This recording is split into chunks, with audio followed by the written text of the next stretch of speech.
ये होली का त्यौहार आ रहा है और गेर का जुलूस यहाँ का परंपरागत जुलूस है। उस संदर्भ में कलेक्टर साहब एसपी साहब भी पधारे थे, उन्होंने मीटिंग ली। उसी क्रम में हमने ये मीटिंग रखी है, इसमें विभिन्न जो स्टेक होल्डर्स हैं, जो उसके सिविल सोसाइटी, उनसे बातचीत कर रहे हैं कि किस प्रकार शांतिपूर्वक और हर्षोल्लास से त्यौहार बने, किसी प्रकार की अनहोनी ना हो। सर, होली दहन है वो काफ़ी विद्वान बता रहे हैं कि 1:30 बजे से लेकर 5 बजे तक का टाइम है, तो उसे किस प्रकार मैनेज करेंगे?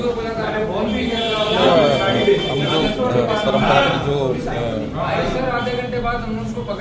जिस हिसाब से लोग मनाएंगे, उसमें जो होलिका दहन का टाइम होगा उस हिसाब से हम जाप देंगे की व्यवस्था। प्रशासन ने एसडीएम साहब ने सीआई साहब ने व्यापार मंडल की मीटिंग बुलाई थी, उसमें जो होलिका दहन निकलता है उसके बारे में, व्यवस्थाओं के बारे में और व्यापारियों से सुझाव मांगे हैं। वहाँ पे कोई कमी है, कोई व्यवस्था करनी है, उसके लिए सभी व्यापारी इकट्ठे होते और प्रशासन को जो भी सुधार के लिए सुझाव थे वो दिए हैं। और एसडीएम साहब ने, सीआई साहब ने, प्रशासन ने अपनी तरफ से सारी व्यवस्थाओं के बारे में बताया है।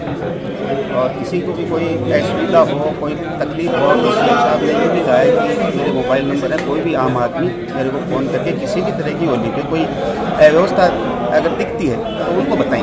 उन्होंने अपना रोड मैप बताया है क्या, कैसे का? उन्होंने अपना रोड मैप बता दिया कि अपने को 1 बजे से पहले मस्जिद से अपने को देर पूरी करनी है। 1 बजे से पहले स्टार्ट तो 8, साढ़े 8, 9 बजे जब भी हो, लेकिन 1 बजे से पहले नहीं। इस बार वो क्या है, होली दहन का टाइम है वो होली दहन का टाइम अब की बार रात को 1:30 बजे का टाइम है। इसलिए क्या है कि सुबह थोड़ी सी लेट होने की संभावना है शुरू होने की, क्योंकि 1:30 बजे लोग दहन के लिए जाएंगे, 2-2:30 बजे तक खाना खा के सोएंगे, तो थोड़ा टाइम कम है, इसलिए 1 बजे का समय दिया है। तो मैं भी सभी से यही अपील करूंगा, व्यापारियों से, जो भी घेर में जो हमारे नवलगढ़ के वासी जो जाते हैं, उनसे सभी से यही अपील है कि 1 बजे तक अपन मस्जिद के आगे से अपना घेर जुलूस निकाल लें। करके पुलिस प्रशासन की तरफ से साहब आए हैं, उन्होंने व्यापारियों के साथ बैठक की है। व्यापारियों का हमेशा ही सहयोग रहा है, हमेशा तो हिंदू समाज का उनका ही सहयोग रहता है। इस बार भी बड़े हर्षोल्लास के साथ में मनाया जाएगा। प्रशासन भी चाहता है कि भाई उन्हीं के साथ आप उसको मनाएँ।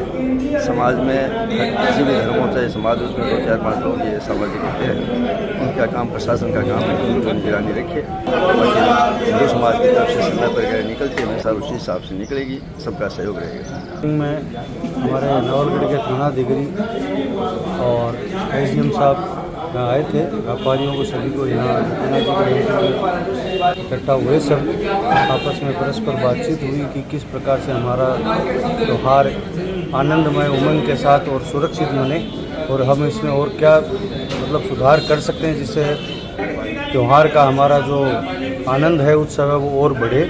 तो उसी पर चर्चा हुई थी। जो किसी को कहीं समस्या थी या कुछ सुझाव थे वो दिए गए हैं अधिकारियों को, उनको बताया गया है, पूरा अवगत करवाया गया है, उस हिसाब से वो अपनी व्यवस्था करें। नगर पालिका में मीटिंग हुई तो काफ़ी चीज़ें आपने लाइट वगैरह को लेके, सड़कों को लेके रखे थे, तो उसमें कुछ इम्प्लीमेंट हो नज़र आ रहा है? देखिए, त्यौहार हर साल आता है, व्यवस्थाएं हर साल होती है, लेकिन कहीं कुछ कमी रह जाए तो वो एक नागरिक होने के नाते बताने का दायित्व है।